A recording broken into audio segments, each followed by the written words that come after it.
Think of your favorite song. Got that melody in mind? Maybe even try humming it or singing it out loud.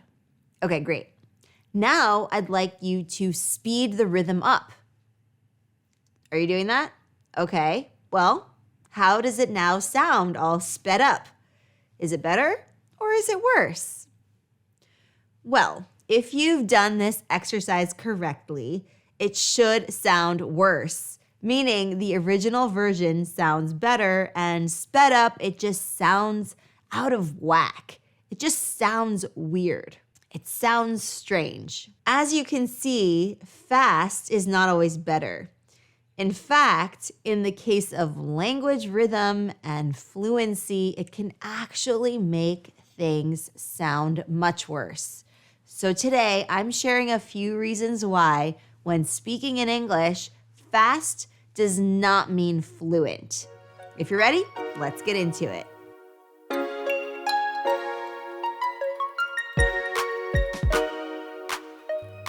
So look, I probably know what you're saying, but when I watch American TV series or movies, they speak so fast.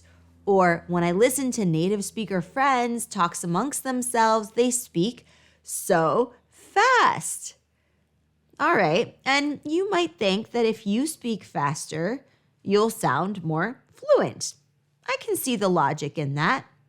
Well, that's where I'm going to stop you. Let's clear one thing up here.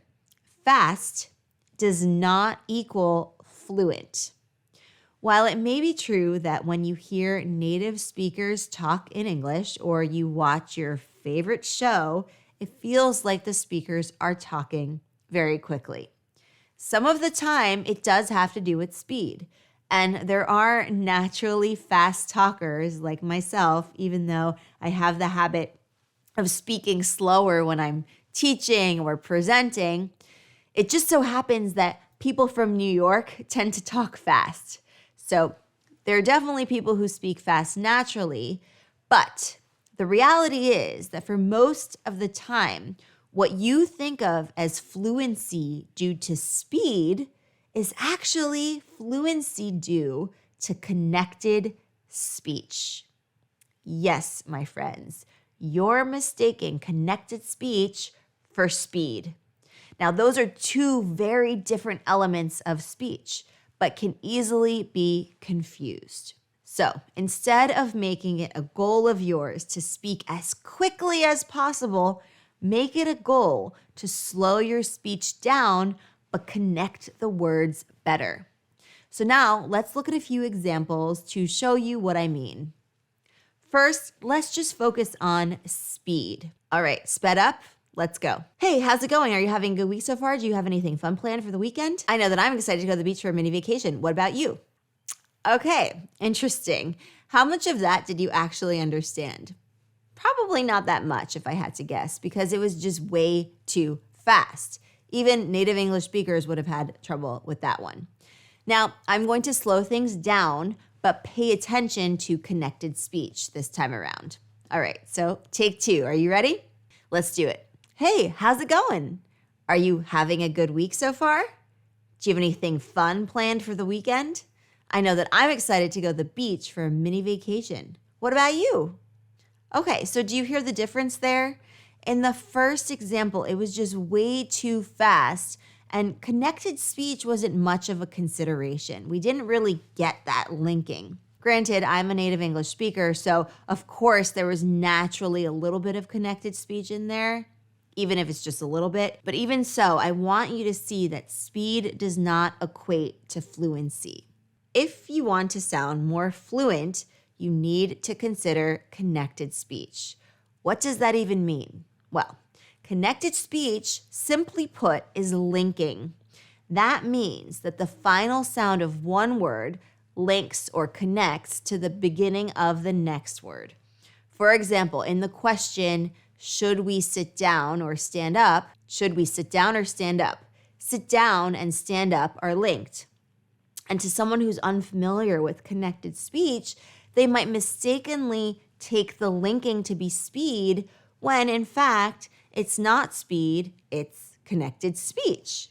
So you see how that can be confused. That's Definitely something to think about. Now, if you think you might have an issue with speaking a little bit too fast, but not articulating your words enough or linking properly, then you can do a few things.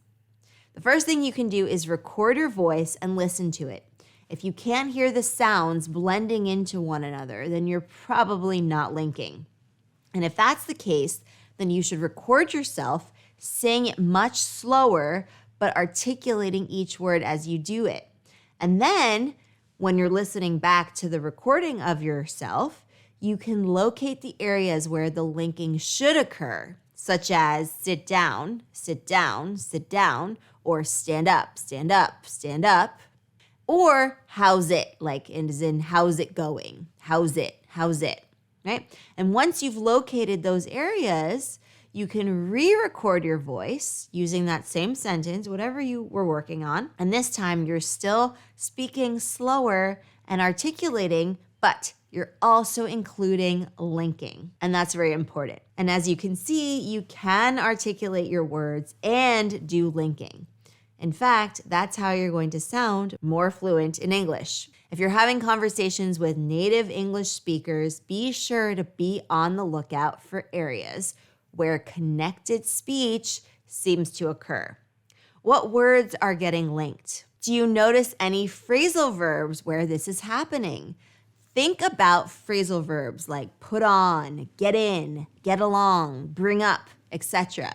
And know that you're generally linking those words together. Make a note of your observations. You can write them down in a notebook. You can keep them in the back of your mind. You can ask your friend to repeat what they just said so you can write it down, right? Just try to keep track and make observations because that's going to help add to your own vocab building. And if you're not having conversations with native English speakers, then you can turn to the movies and the series that you are watching. Pay close attention to connected speech. And the great thing about this is that you can pause the media, rewind, and rewatch as many times as needed. And as you know now, we're less focused on speed and speaking quickly and more focused on connected speech as the way to improve fluency in English. All right, fantastic work. So in this lesson, we discussed how fast does not equal fluent. In fact, if you're speaking too fast, but you're not articulating your words, people are going to have a very hard time understanding you. This is why it is paramount that you think about articulation, sounding out each word, and then connecting the sounds that are to be linked together. And not every word is linked to one another. One way to pay attention to what you do is to record your voice. And also, as you're in conversations with native English speakers, you can make note of what's being blended. What words generally tend to be linked to one another. And you can also do this while you're watching American series or movies. What words or phrasal verbs or phrases tend to get linked together? Make a note of that as well. Building this awareness is very important because it will help you to not only pay attention to your own way of speaking, but also enable you to notice what native English speakers do during conversation and ultimately get you to replicate that in your own speaking. As with anything, it takes practice and patience. You're on the right track, keep it up, and just keep on practicing. You'll get there.